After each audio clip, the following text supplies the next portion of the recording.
Sim, bom dia. Acho que vou mudar aqui Bom dia a todos, né? Começamos aqui mais um seminário de Economia e Defesa da Concorrência, né? Temos aqui conosco Stephanie Penedeiro, né? Que é graduada em Direito pela USP, mestre em Direito pela UNB e doutoranda em Direito pela USP também, advogada, né, e está aqui conversando conosco a respeito do seu trabalho acadêmico, né, que pretende aí mostrar alguma discussão que acontece tanto em relação a atos de concentração e condutas, né. Então, também está acompanhando conosco aqui essa apresentação é Fernando Frank, que é coordenador de estudos econômicos do DE, né, sobre atos de concentração. Agradeço também a Karina Santos por organizar aqui esse seminário, né, administrativamente. Enfim, né, esse seminário ele serve justamente como uma das competências do Departamento de Estudos Econômicos, que é se aproximar da academia e vocalizar também, né, essas interessantes, extremamente relevantes, né, pesquisas que nós temos na área. Obviamente, aqui que nós não falamos institucionalmente sobre qual é a posição do CAD. O CAD é um órgão colegiado, né, e, portanto, as decisões elas passam por um sistema complexo. Aqui, o Departamento de Estudos Econômicos serve mais como uma discussão acadêmica mesmo, e de aproximação, de entendimento e de publicização, né, dessas pesquisas, que eu acho que são... Aqui nós temos um exemplo aí de uma pesquisa muito interessante. Então, sem mais delongas, eu já passo a palavra para a Stephanie, que muito gentilmente aceitou aí o nosso convite, né, de fazer essa apresentação. Então, muito obrigado e já passo a palavra para ti. Obrigado. Muito obrigada, Ricardo. Bom dia a todos. Eu queria começar agradecendo muito pela oportunidade de estar aqui. Agradecer ao CAD, ao DE, ao Ricardo, ao Fernando. Eu acho que uma das maiores felicidades que um pesquisador pode ter é conversar e discutir, aprofundar, questionar e repensar suas pesquisas, assim, né? Assim, a pesquisa acadêmica, que por vezes pode ser um pouco solitária, deixa de ser um processo solitário, a gente ganha muito pensando em conjunto. Então essa iniciativa do CAD e do DE, acho que é super importante. Vai ser um prazer compartilhar um pouquinho com vocês, ouvir e aprender também.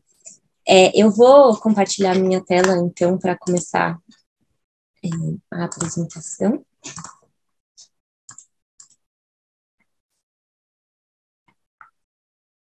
Ricardo, só me confirma se está tudo certo? Tá ótimo, dá para ver, sim. Tá legal, muito obrigada. Bom, eu vou tratar um pouquinho da minha pesquisa, que foi objeto da minha dissertação de mestrado, então, com vocês hoje, né? Essa pesquisa ela foi desenvolvida na Universidade de Brasília, sob orientação da professora Ana Frazão, que também foi conselheira do CAD, né? E ela tem como tema o título dessa apresentação, né, que é Condutas Anticompetitivas e a Crescente Concentração de Mercado Autorizada pelo CAD. Eu queria propor aqui brevemente um caminho, né, por meio de um sumário. Então, essa é a linha da exposição que eu pensei para a gente conversar hoje. Passar pelo tema da pesquisa, pelo marco teórico, pelo problema de pesquisa, pela metodologia adotada, pelos seus principais achados, para a gente, então, caminhar para uma conclusão. Para eu passar pelo tema da pesquisa, eu acho que é interessante começar por aí, até para eu explicar de onde veio essa ideia, né, e de onde surgiu essa vontade de investigar algum possível tipo de relação aí entre essas duas coisas, né? Então, o tema da pesquisa, como o próprio título do trabalho adianta, é explorar possíveis relações entre a prática de condutas anticompetitivas e a crescente concentração de mercado, que vem sendo autorizada pela Autoridade de Defesa da Concorrência Brasileira, o CAD, né? E da onde veio essa ideia? Eu fui servidora do CAD há algum tempo atrás, eu trabalhei no Tribunal Administrativo, fui assessora e depois chefe de assessoria de um dos conselheiros do CAD, e durante os debates tinha um pensamento que ficava muito na minha cabeça, assim, que é refletido publicamente pelos votos e pelas notas técnicas da ESG, por vezes, que é o seguinte raciocínio, né? Ao olhar para atos de concentração, adotar uma postura de, bom, a gente não pode frear, impedir ou reprovar um ato de concentração, ou por vezes colocar alguma restrição a um ato de concentração por um simples risco ou por um receio de que pode haver algum abuso. É melhor a gente aguardar, aprovar, e se houver um abuso, punir no âmbito do controle de condutas, né? E aí, depois de ler algumas decisões nesse sentido, mais de uma, né, e de ouvir essas discussões, eu fiquei pensando, bom, mas será que a gente realmente, eu digo, CAD e sociedade brasileira, assim, pensando isso que a gente está discutindo como uma política pública mesmo, né? Será que, de fato, não se pode frear por haver um risco, né? E aí, será que a gente não deveria frear por haver um risco, né? Trocando aqui um pouquinho a palavra pode por dever, pegando um gancho com o que prevê a Lei 12.529, né, a Lei de Defesa da Concorrência, no parágrafo 5º do seu artigo 88, né? Então, a lei vai dizer, bom, deverão ser, né, serão proibidos os atos de concentração que impliquem a eliminação da concorrência em parcela substancial de mercado relevante, ou que possam criar ou reforçar uma posição dominante, que possam resultar na dominação de um mercado relevante. Então, o termo usado pela lei é o termo possam, né? E aqui a gente entra um pouco nesse debate. Então, será que a gente não pode, ou se serão proibidos, será que o CAD não deve frear, reprovar ou colocar restrições a atos de concentração que possam levar a esses efeitos, né? E a lei vai prever em seguida, né, no parágrafo seguinte, a necessidade de que, para serem aprovados, esses atos de concentração atinjam objetivos específicos, né? Então, me parece, e era isso que eu ficava pensando, que o texto da lei não aponta para uma aprovação quando há um risco, e depois a gente vê o que acontece, né? Então, eu me perguntava, bom, mas será que essa é uma impressão minha? Né? Será que, de fato, isso não acontece? Né? E aí, o que eu pensei foi, bom, será que se a gente levantar casos, parar e levantar atos de concentração, levantar condutas, a gente consegue extrair algum sinal daí, né, olhando o número de casos, trechos de votos, será que a gente conseguiria olhar se nesse mecanismo de, bom, vamos aguardar, vamos aprovar e depois a gente vê, né, então vamos, de certa forma, pagar para ver, né, será que a gente está vendo depois, né, o que efetivamente a gente vê depois? Então, a pesquisa parte um pouco dessa inquietude, esse é o contexto de fundo. Eu vou dar alguns passos atrás agora para explicar e citar um pouquinho o marco teórico, algumas premissas teóricas, né, que eu adoto para chegar nesse tema de pesquisa, e em seguida eu volto a avançar no problema da pesquisa, na metodologia e nos achados, tá? Então, a nossa lei 12.529, acho que isso é importante retomar em termos teóricos, né? Ela é a lei que institui, né, no Brasil, esse sistema de análise prévia e preventiva dos atos de concentração. Esse movimento ele foi bastante comemorado pela doutrina e pelos estudiosos da época de direitos da concorrência como um avanço muito importante para que o Brasil se alinhasse a diversos outros países que vinham avançando nesse sentido, né? E que, então, a Autoridade de Defesa da Concorrência pudesse olhar para as concentrações econômicas de forma prévia e preventiva, ou seja, antes que as partes efetivamente tivessem concretizado a operação e que já houvesse algum tipo de integração ali entre elas.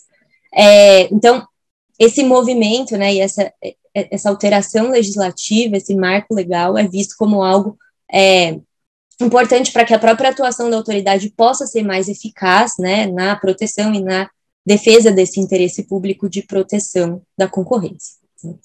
Acontece que existe um movimento, e aí esse movimento não é um movimento apenas nacional, né, um movimento mundial, como também a teoria vai e a doutrina vão apontar, que é um movimento de aumento de concentração aí de poder econômico em diversos setores da economia, né? Eu trouxe aqui referências de autores norte-americanos que pontuam aí um movimento de concentração entre 1997 e 2012 nos Estados Unidos, por exemplo, em 75% dos setores industriais aí que teriam se tornado mais concentrados. Quando a gente olha para o Brasil, né, voltando um pouco para a nossa realidade, esse é um levantamento que eu fiz durante a pesquisa, a situação não é muito diferente, né? Esse aqui é o panorama que a gente tem quando a gente olha para o CAD, em um levantamento de casos, aí a partir de informações públicas, sistemas de CAD em números, tá? E dados disponibilizados pelo próprio CAD publicamente, sobre o cenário que a gente tem aí de análise de atos de concentração. Então, quando a gente olha, né, os atos de concentração reprovados pelo CAD, desde 2012 até 2020, são identificados 13 casos reprovados, tá? Mas na prática, 3 acabaram sendo aprovados com restrições, com algumas ressalvas aí nas decisões que na prática acabavam por implicar aprovações com restrições, ou algum ACC que foi celebrado depois. Os asteriscos aqui detalham um pouquinho melhor o que aconteceu em cada um desses casos. Então, na prática, seriam 10. Tá? Mas quando a gente olha para os atos de concentração que foram efetivamente julgados sob a vigência da Lei 12.529, ou seja, depois que a autoridade passa a ter esse mecanismo de análise prévia e preventiva das concentrações econômicas, nós temos apenas 5 casos. Tá? Para situar esses casos no seu universo total aí de casos, né, para a gente ter ideia do que isso representa, se a gente olhar de 2012 a 2020, nós tivemos cerca de 4.000 atos de concentração aí analisados nesse período. Eu não pretendo, com esses dados, indicar que o CAD deveria ter reprovado mais operações.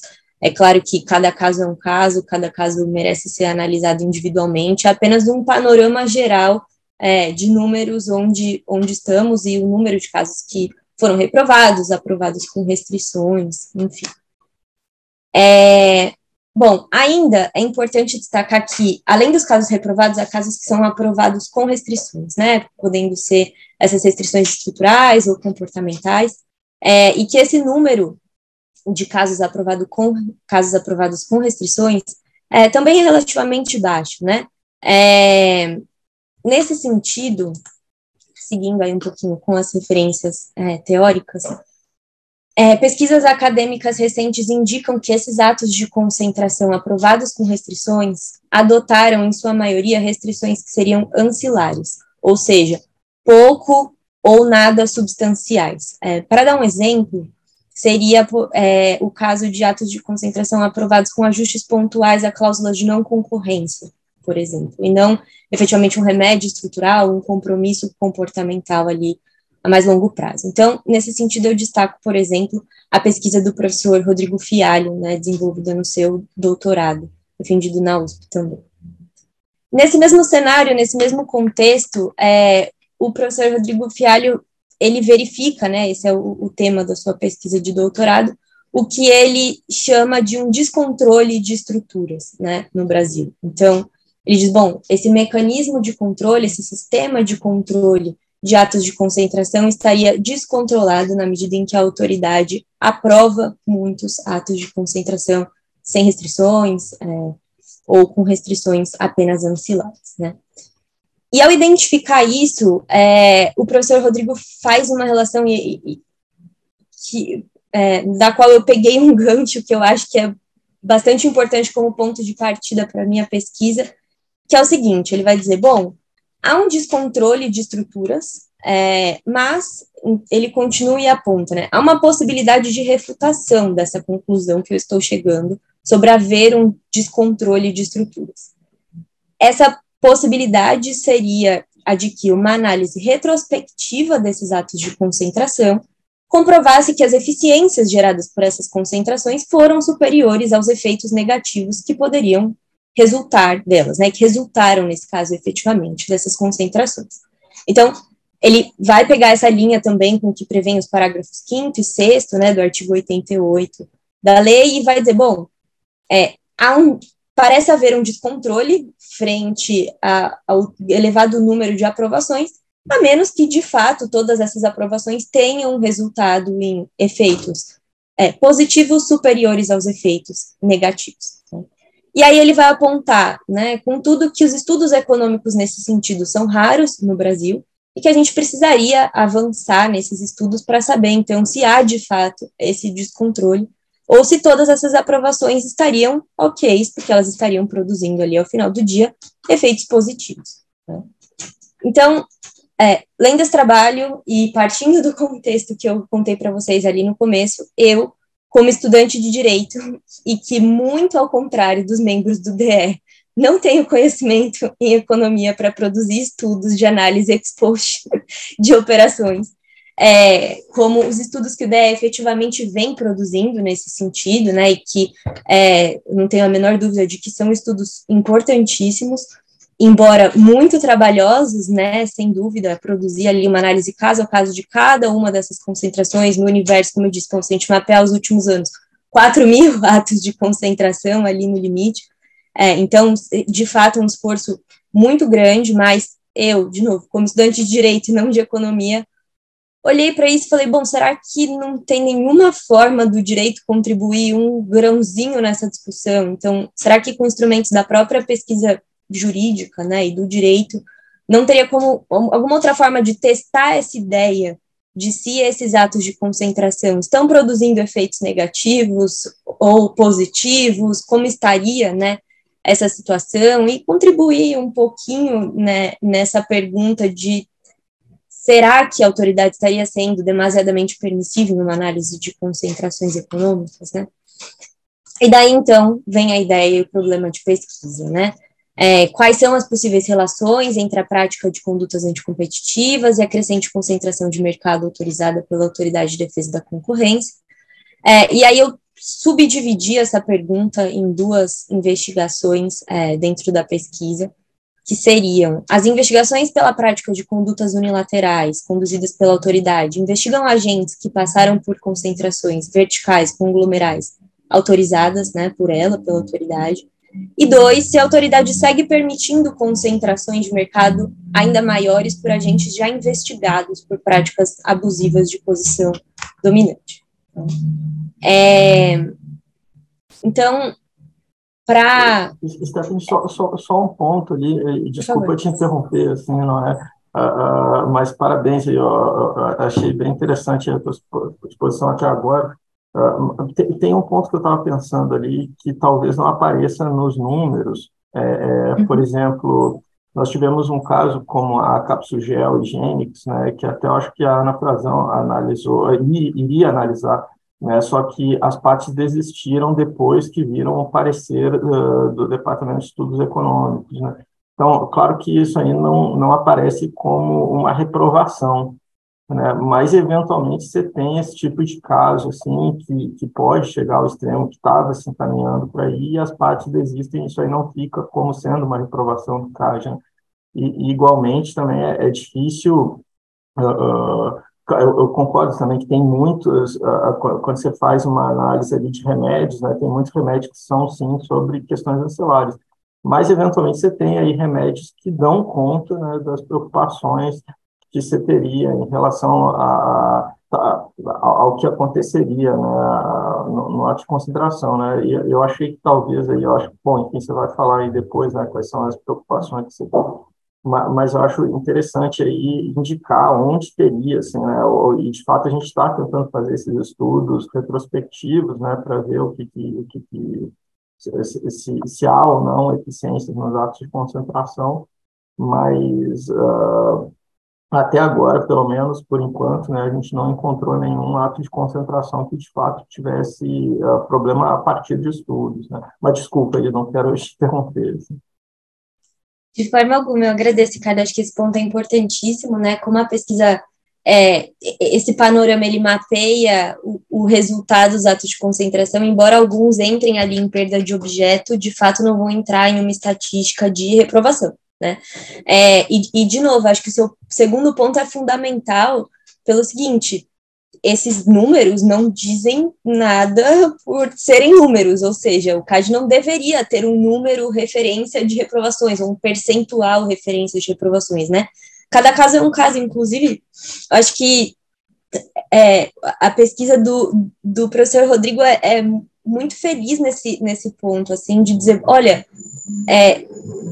isso é refutável, a gente teria que olhar caso a caso o que aconteceu, estudos, com também suas diversas metodologias, né, a gente não está falando de metodologias infalíveis, a gente está sempre estimando com variáveis e recortes e tudo mais. Esse é o esforço da academia, né? A gente vai com pequenas ressalvas ali tentando avançar em alguns pontos de reflexão mesmo, né? E eu compartilho 100% assim dos seus pontos, tanto é que quando eu olhei para essa pesquisa, eu falei, meu Deus, tenho muito cuidado tem que ter muito cuidado em dizer possíveis relações, porque há uma infinidade de outros fatores que podem haver em cada um desses casos e que não impliquem correlações, né, relações de causa e consequência. Então, sem dúvida, acho que todas essas ressalvas são muito importantes. Eu acho que, e aí adiantando um pouquinho da conclusão, talvez, no fim do dia, são mais preocupações e pequenas reflexões do que grandes conclusões e encaminhamentos, assim, talvez, né? Mas perfeito, muito obrigada. E aí, avançando um pouquinho para a metodologia, para olhar para esses dados, né, eu comecei até aqui a falar em concentrações verticais e conglomerais, o que eu fiz, então, partindo para dados, né, como o trabalho foi estruturado. A ideia, então, a metodologia adotada foi mapear os dados dos atos de concentração envolvendo integrações verticais e concentrações conglomerais analisados pelo CAD a partir da vigência da Lei 12.529, bem como condutas unilaterais investigadas durante esse período. Aqui eu utilizei, para levantar os casos, o mecanismo de pesquisa avançada de atos de concentração, né, um mecanismo público disponível no site do CAD, para atos de concentração, e para levantar as condutas eu fiz pedidos pela Lei de Acesso à Informação, direcionados ao CAD, e eu vou explicar os recortes em seguida, e aí, a partir desse levantamento, dialogar com a pergunta de pesquisa, né, identificando aí quais condutas unilaterais investigavam partes que figuraram como requerentes em atos de concentração e possivelmente podem ter contribuído para a configuração daquela conduta posteriormente e a relação de partes que foram investigadas e continuam concentrando ali poder econômico. O cruzamento desses dados foi feito pelo nome das partes, tá? Então, primeiro um levantamento, depois essa espécie de cruzamento, assim, entre atos de concentração e condutas. Recortes, acho que o recorte temporal é mais evidente, né?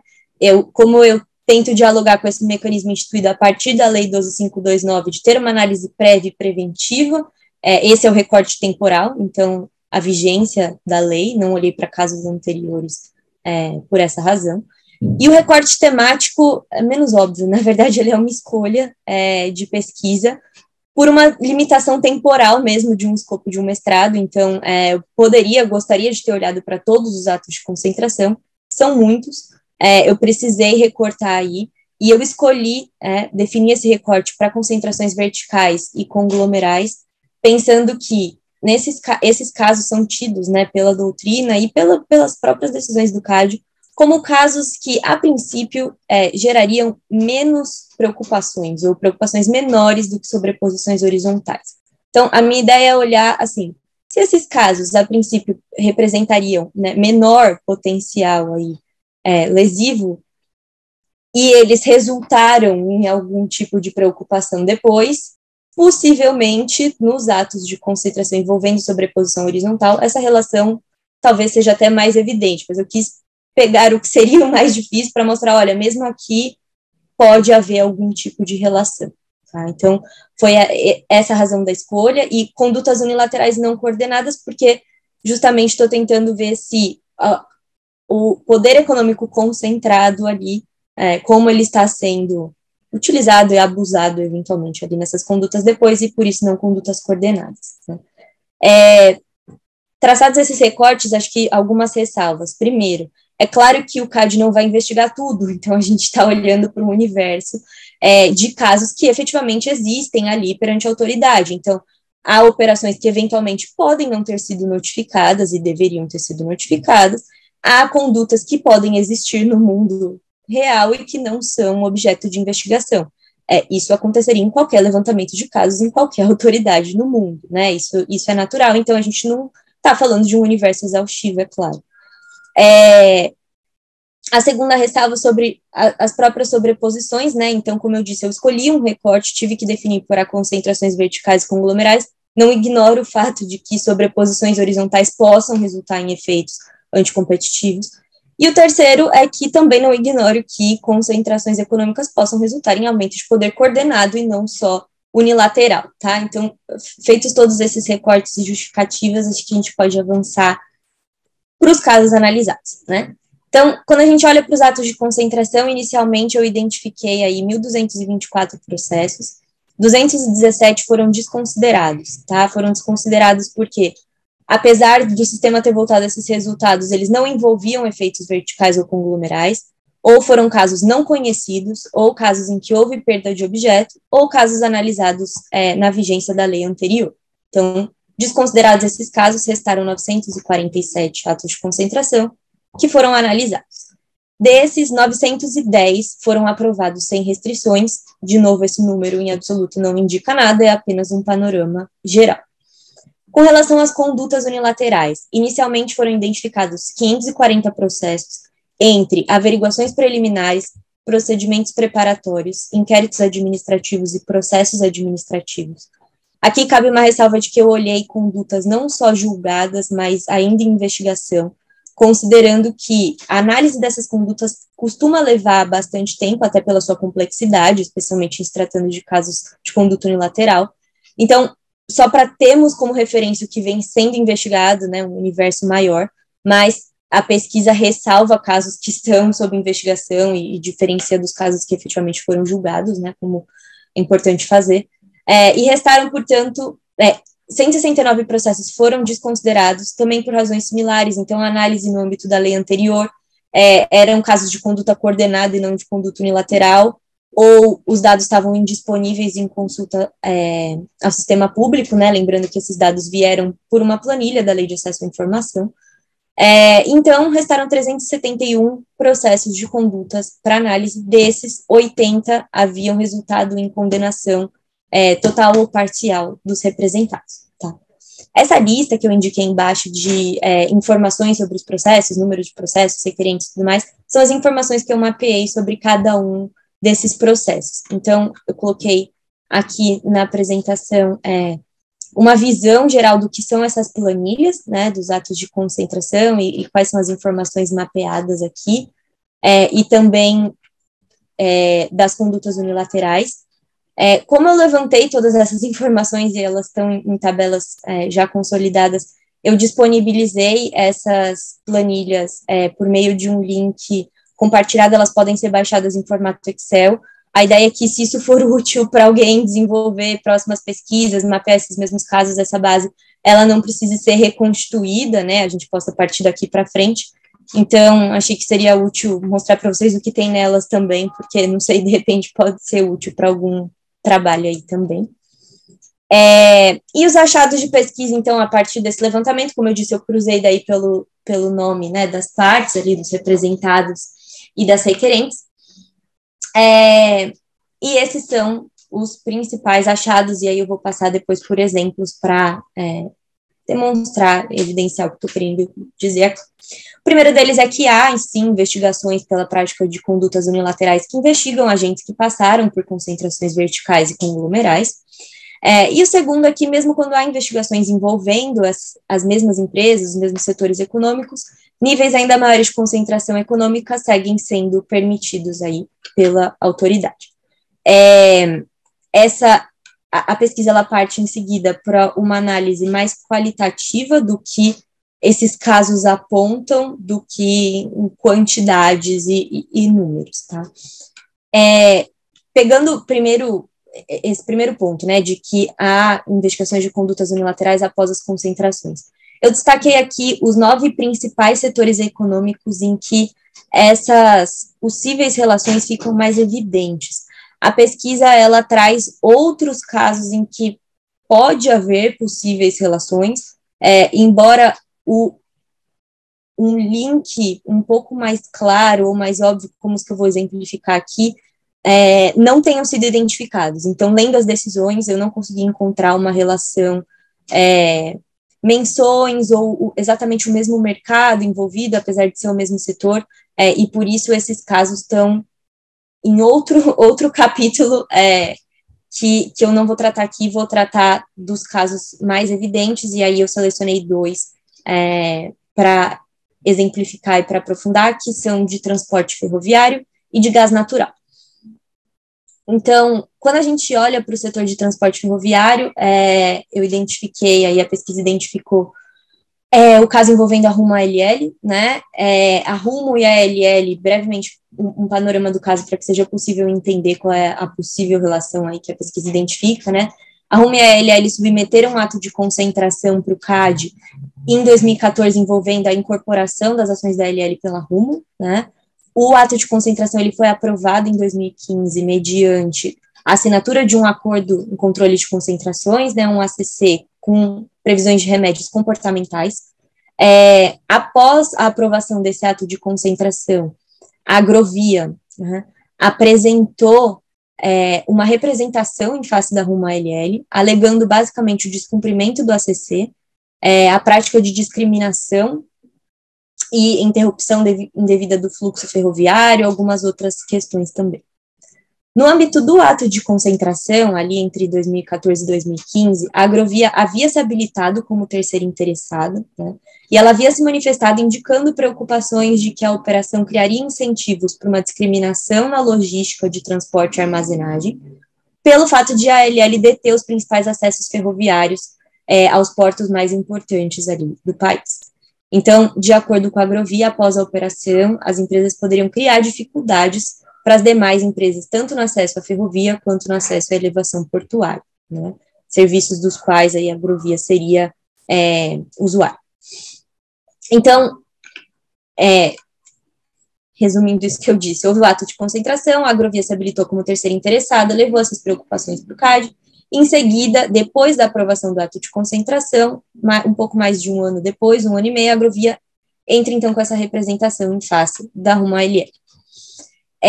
Por ocasião do ato de concentração, a Agrovia também havia destacado preocupações, né, e havia informado que estaria enfrentando dificuldades à época, recorrentes no seu fluxo de transporte entre Santa Adélia, em São Paulo, e o Porto de Santos desde 2010. Tá?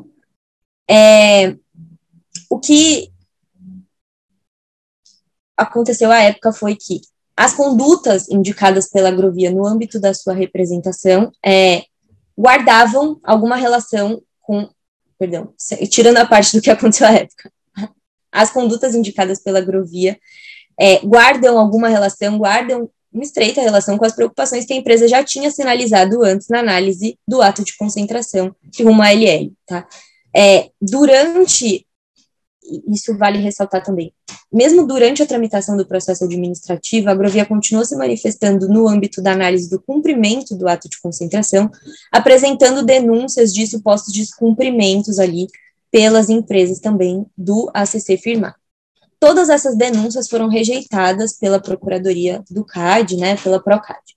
Quando o processo administrativo foi julgado, em dezembro de 2021, o CAD entendeu pela configuração de infração à ordem econômica, e aí eu abro aspas para a decisão, por meio da interdição do pátio de Santa Adélia e consequente vedação do acesso à infraestrutura essencial. Dessa forma, então, o tribunal determinou o pagamento de uma multa, né, e obrigações de assegurar o acesso isonômico. Ainda o tribunal determinou que a Procad avaliasse se houve violação ou não aos termos ali do ACC firmado no ato de concentração, notadamente as obrigações de garantia de acesso e de não discriminação. Então, a época da pesquisa era isso que tínhamos disponível, os andamentos iam até aqui, e a possível relação estaria justamente no fato de que o objeto da representação e o que havia sido indicado pela Agrovia no âmbito da análise do ato de concentração são condutas coincidentes. Tá? Então, aí estaria a principal relação. O que aconteceu, basicamente, aqui, depois, né, da pesquisa, isso não está na pesquisa por motivos óbvios temporais, mas acho que vale a pena contextualizar o que houve após também. Basicamente, a Procuradoria, oficiou a Rumo ALL pedindo essas informações, né, investigando esse ponto que o tribunal determinou.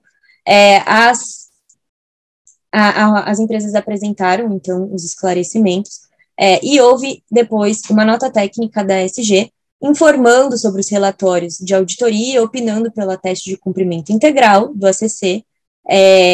Nessa nota não há ponderações específicas sobre o voto e sobre a decisão do tribunal, de forma que essa decisão não é explicitamente ali mencionada, mas a SG considera, então, que o ACC foi integralmente cumprido.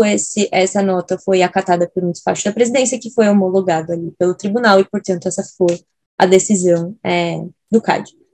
Isso tudo que eu estou dizendo, é claro, ao menos na versão pública do documento, é óbvio, né?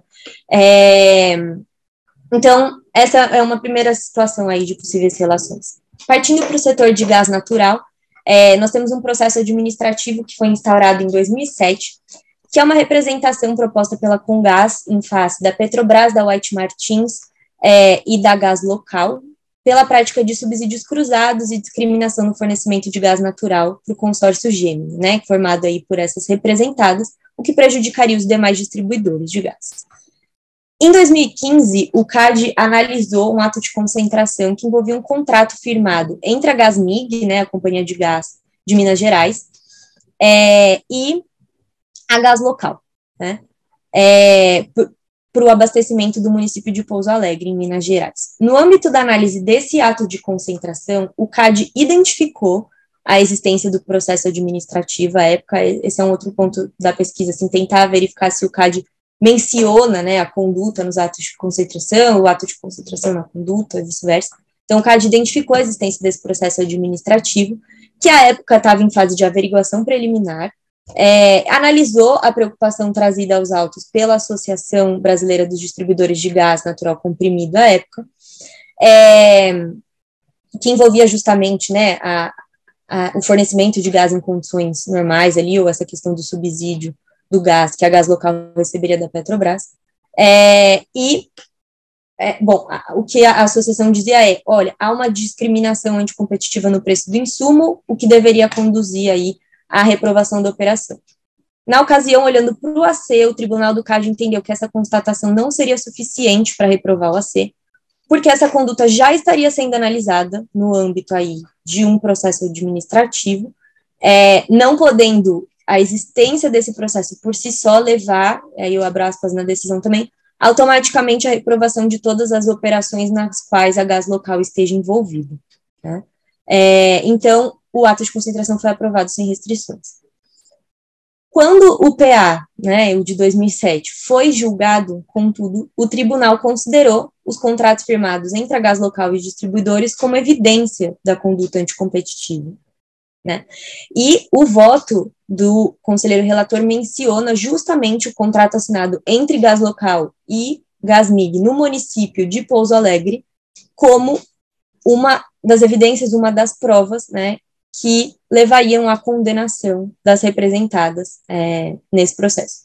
Então, eu acho que esse caso é importante, é ilustrativo, porque o exato objeto do contrato, né, que era objeto ali do ato de concentração, que foi aprovado sem restrições, foi considerado como uma prova de tratamento discriminatório em um processo administrativo para condenar essas empresas depois. Então, acho que esse caso mostra um pouco como essa postura de, às vezes, bom, vamos ver depois, na análise de condutas, vem indicando casos em que a gente está vendo depois. Então, aqui, nesses casos, acho que é importante ressaltar, tanto no caso do transporte ferroviário quanto do gás natural, que a gente está falando em casos julgados, né? A gente não está falando só em investigações e nem em outros casos que possivelmente sequer estão no radar. Aqui a gente está tratando de processos concretos e que foram efetivamente julgados. É claro que, por exemplo, no caso de gás natural, cabe essa ressalva de que à época não era um processo administrativo, ainda julgado e tudo mais. De novo, são possíveis relações, possíveis sinais, né? Passando para o sentido contrário aqui, né? Então, concentrações autorizadas após condutas, né? E aqui condutas eu digo não necessariamente condenações, mas investigações também.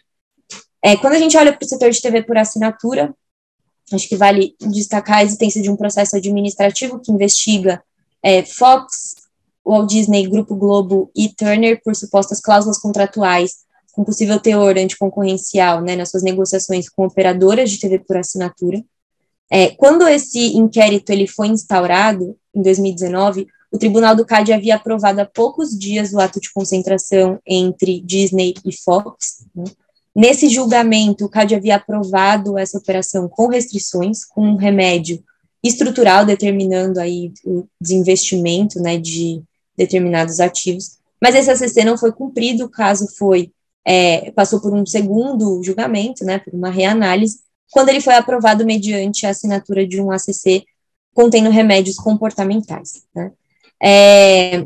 Embora esse ato de concentração tenha envolvido, então, 2 empresas investigadas no âmbito desse inquérito, e ainda que essa instauração tenha acontecido justamente entre esses 2 julgamentos, né, não há menção na decisão do ato de concentração, nesse segundo julgamento, por óbvio, a existência desse inquérito, né. Na verdade, o que se observa é que o tribunal, quando julga nesse segundo momento esse ato de concentração, determina a SG que instaure uma investigação, e aí as aspas estão aqui de novo, para apurar eventuais condutas distorcionárias advindas de práticas não isonômicas nos contratos entre produtoras e operadoras, ou seja, para instaurar, vamos aprovar esse ato de concentração, mediante esse ACC, mas vamos investigar, porque pode ser que tenha algo. Só que essa investigação, à época desse julgamento, já existe há mais de um ano, né? Então, o tribunal, ele determina que seja instaurada uma investigação que já existe na SG, e a SG destaca isso por meio de um despacho, né? Olha, chegou essa determinação para mim, esse processo já existe, então eu estou seguindo com ele, né? Acho que esse caso, ele é relevante por demonstrar que não só que mesmo após essa identificação, o caso ainda foi aprovado, embora com restrições, e é claro que essas restrições possam ter sido suficientes, né? De fato, a gente precisaria de um estudo concreto aí especificamente sobre esse caso, mas que o que eu acho que talvez seja um sinal talvez um pouco mais preocupante, mais simples de ser resolvido, talvez, de talvez uma falta de comunicação, assim, do que já existe, do que já vem sendo investigado e das próprias preocupações que já estão mapeadas em um determinado setor ou mercado, né, tendo em vista que o CAD formalmente já estava analisando exatamente essa prática, exatamente nesse setor. Em um sentido semelhante, vale destacar também casos envolvendo o setor de distribuição de bebidas, né, houve um ato de concentração envolvendo aí Red Bull e Ambev, basicamente envolvendo uma estrutura de distribuição aí de bebidas, né, entre as empresas. No âmbito da análise desse ato de concentração, a SG verificou que a Ambev possuía poder de portfólio relevante e um histórico de denúncias de adoção de práticas anticoncorrenciais, né, que merecia preocupações. A SG destacou ali no seu parecer que essas preocupações teriam relação direta com o ato de concentração, porque a operação envolvia a celebração de um contrato de distribuição, né, e essas denúncias de práticas anticompetitivas envolveriam justamente o comportamento da Ambev junto aos postos de venda, né, abarcados por essa relação de distribuição, mas que, e aí, abro aspas, diante das incertezas suscitadas quanto à existência e à gradação dessas preocupações, a aprovação do ato de concentração sem a imposição de restrições configura a decisão menos gravosa a ser adotada e que, caso fossem identificados indícios depois de algum tipo de abuso, isso poderia ser apurado ali por meio de um processo de concentrações. Acho que esse caso é um exemplo do que eu disse no início, assim, da apresentação, de que diversas decisões, diversos documentos indicam, né, esse sentido de que, diante da dúvida, o CAD deve aprovar, né, e depois verificar por meio de uma análise de condutas, e a pergunta, eu acho que fica, e que a pesquisa tenta um pouco colocar, será que deve ou em que medida deve, assim? Então, mesmo nesses casos em que há apenas não um risco ali pela própria estruturação da operação, né, e eu acho que vale lembrar que, de novo, o texto da lei indica, né, ser necessário o risco e não a certeza, né, mas mesmo nesses casos em que há não apenas esse risco, mas há um histórico, né, concreto de investigações ou de condenações em alguns casos, será que essa é a decisão menos gravosa, né, ou se nem nesses casos houver uma proibição ou uma restrição a essas concentrações, em quais casos haverá, assim, né, o que precisa acontecer ou o que vai ser considerado suficientemente grave para que essas previsões, né, aí de parágrafo 5º e 6º da lei sejam aplicadas e em qual medida, né? Então, acho que a principal conclusão, assim, do trabalho e da pesquisa seria de que ter uma lei que permite esse controle prévio e preventivo, né, e que inclusive determina a proibição dessas concentrações que impliquem uma eliminação substancial da concorrência, parece estar sendo insuficiente para frear as concentrações de mercado e posteriores abusos, né. Então, a forma de análise, a metodologia, os vieses adotados parecem continuar a ser demasiadamente permissivos, né, já que essa previsão por si só não vem sendo suficiente. Eu gostaria de, mais uma vez, agradecer imensamente ao CAD e ao DE pelo convite, pela oportunidade. Eu acredito, sinceramente, que o debate, o diálogo aberto, franco, embasado, pesquisas, dados, enfim, esforços, ressalvas, limitações metodológicas, né, é um dos melhores caminhos para a gente pensar e desenvolver a defesa da concorrência. Eu agradeço imensamente pelo espaço de, inclusive, trazer decisões concretas, né, e expor possíveis questionamentos. As planilhas, o trabalho que eu mencionei ao longo da apresentação estão disponíveis nesse link. Eu fico totalmente à disposição para a gente conversar e debater. Muito obrigada. Puxa, ótimo, muito obrigado, Stephanie, pela a aula aí que você proporcionou a gente e pela apresentação, né, que você tem. Eu pediria só para eles compartilhar aqui, daí a gente consegue enxergar melhor. Mas, enfim, puxa, muito obrigado mesmo. Acho que você colocou ali de maneira muito didática aí os argumentos. Eu gostaria só de fazer alguns comentários assim breves. Alguns eu acho que a gente já comentado antes, mas outros eu acabei vendo ali pela sua explicação. Eu vou fazer rapidamente, assim. Primeiro, tem um caso que se cita na sua tese, que é sobre o setor bancário, né, que tem a ver o caso Tickets, né, que Tickets Itaú, que tinha a ver com o debate sobre vale alimentação, né, e teve esse debate lá vertical, né.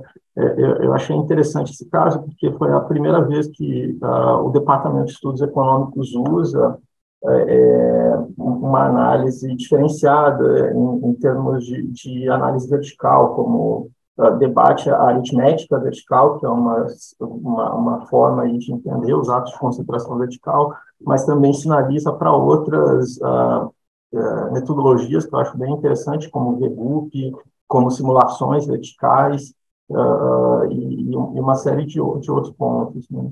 Mas naquele caso, obviamente, que também teve condutas, né, no setor e que eu acho que são apontadas pelo teu estudo, assim, mas que ocorreram talvez em outro mercado, né?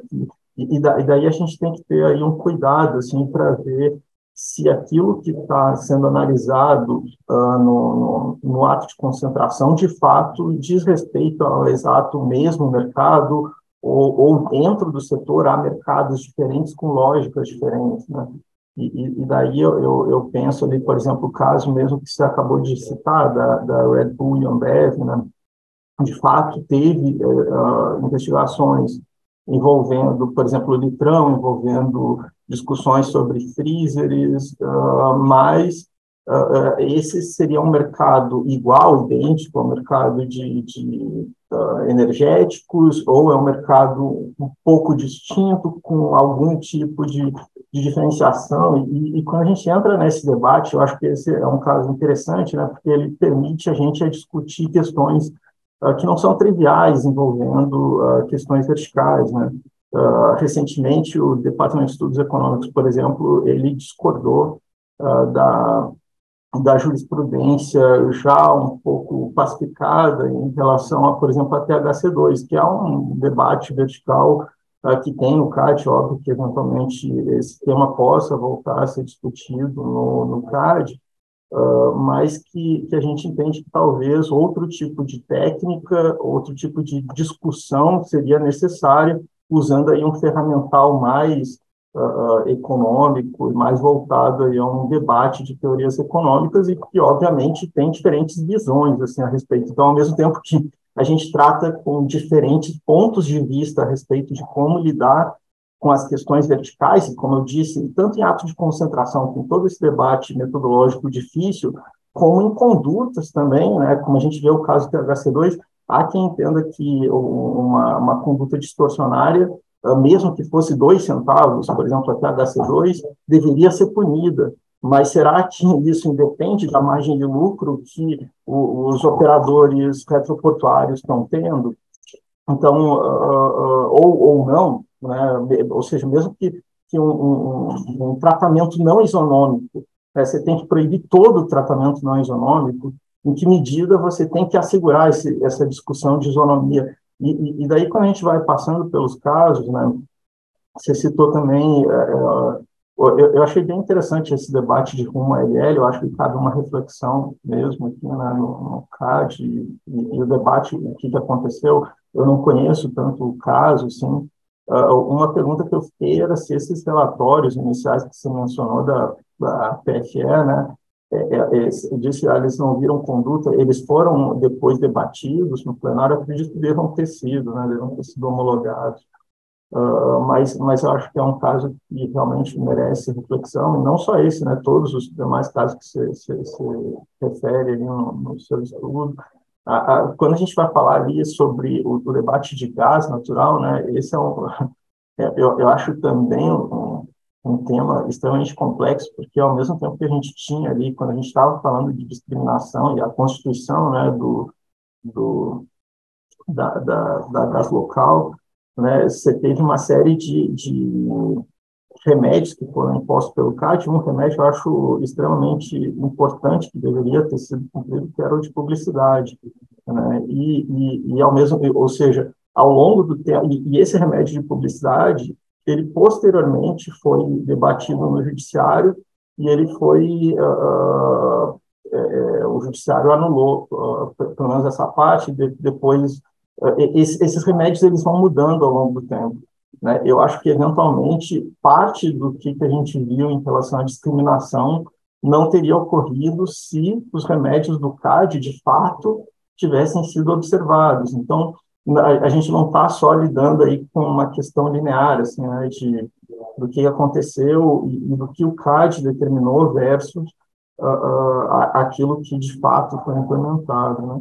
Mas eu acho que você tem um ponto aí, realmente, de talvez ter mais informação e talvez em um ou outro caso, né, o CAD tenha entendido que seria necessário ter uma investigação vertical, quando na realidade já existia. Então, talvez aí pensar num sistema de ter mais informação e ter decisões mais informadas, se é que esse é o caso. Eventualmente pode ter uma preocupação quando não se cita essas investigações, né, do conselheiro não querer interferir quando se analisa o ato de concentração num debate de conduta por diversas razões, né? Além disso, aí, eu acho que um tema que é muito importante, muito caro ao CAD, né, ter mais informação mesmo, assim, tanto em atos de concentração, que nós vemos as outras autoridades ao redor do mundo tendo, por exemplo, instrumentos como Electronic Discovery, como outras questões que você consegue ver e-mails da empresa, que você consegue ver documentos internos da empresa, e quando se analisam atos de concentração, você tem uma análise muito mais, com muito mais informação, muito mais subsídio para tomar esse tipo de decisão. Como aqui também, dentro do Brasil, teríamos bancos de dados que seriam extremamente úteis quando se analisam atos de concentração, por exemplo, o banco de dados da Receita Federal, né, que tem notas fiscais que permitiriam uma análise muito mais pormenorizada ali de questões sobre preço, discussão sobre rivalidade, discussão sobre uma série de outras questões, e nós tentamos, foi apresentado, inclusive, nós fizemos uma sugestão pelo Departamento de Estudos Econômicos, e um deputado chegou a fazer, inclusive, uma lei permitindo que a Receita Federal trocasse esse tipo de informação com o CAD. Enfim, nós não temos apenas, né, ilícitos tributários, mas também diversos outros ilícitos que poderiam ser investigados e poderiam ser melhor compreendidos se o Estado utilizasse a sua inteligência de maneira, né, os seus dados de maneira realmente inteligente. Mas tem todo o debate sobre sigilo fiscal e esse projeto de lei ainda não andou para frente, assim, também.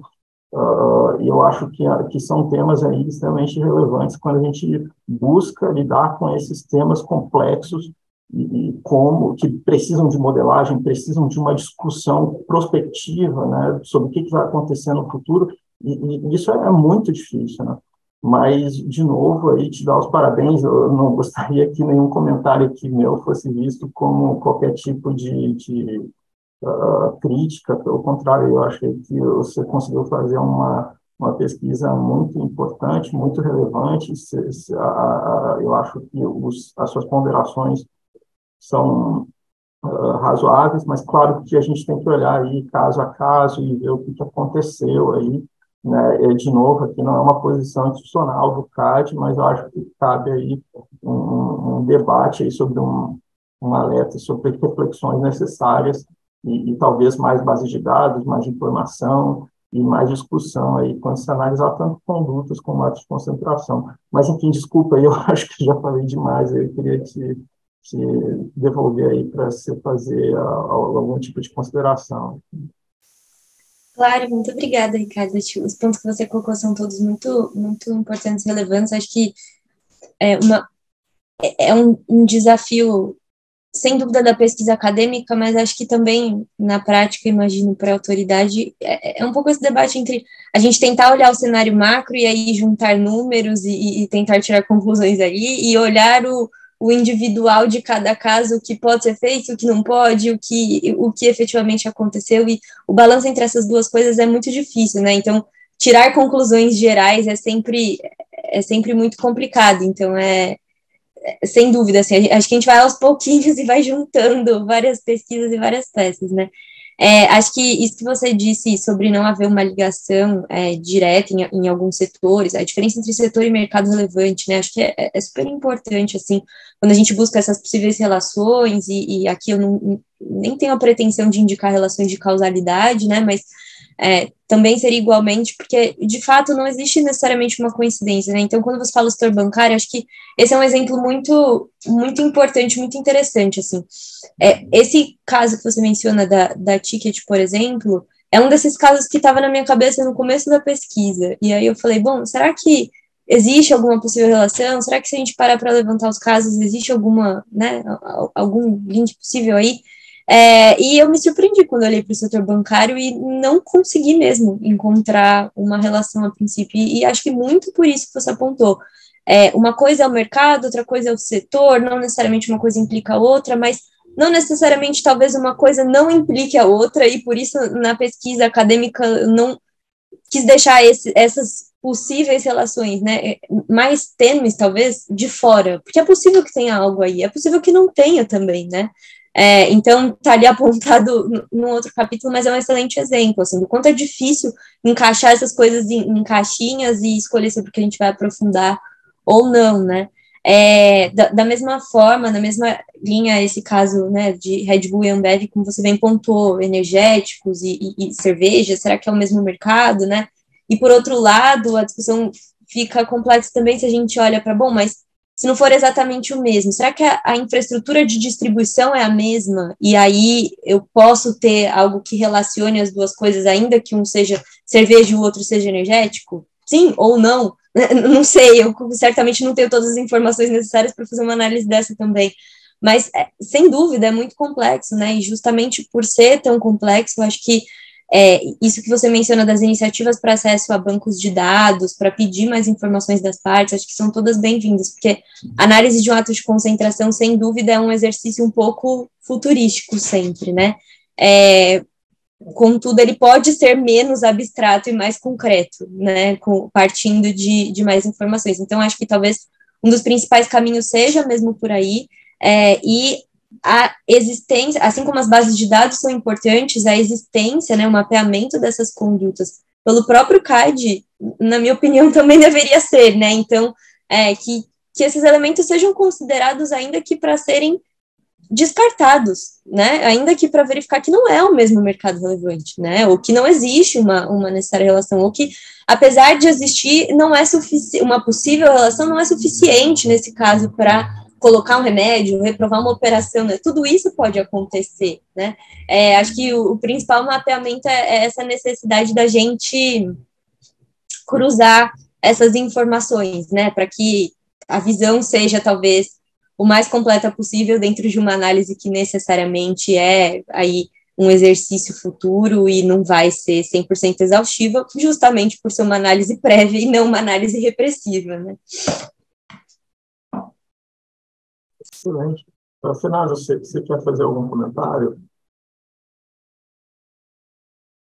Não, acho que parabenizar só a Stephanie por esse estudo e feitas, né, todas as ressalvas e ponderações e tudo mais, mas ainda assim, né, traz alertas aí, né, para a gente aqui, né, na hora que a gente vai fazer as nossas análises, né. Acho que é importante ter a gente, né, internamente também refletir um pouco sobre isso, né, e para tentar sempre melhorar aí a nossa análise, né.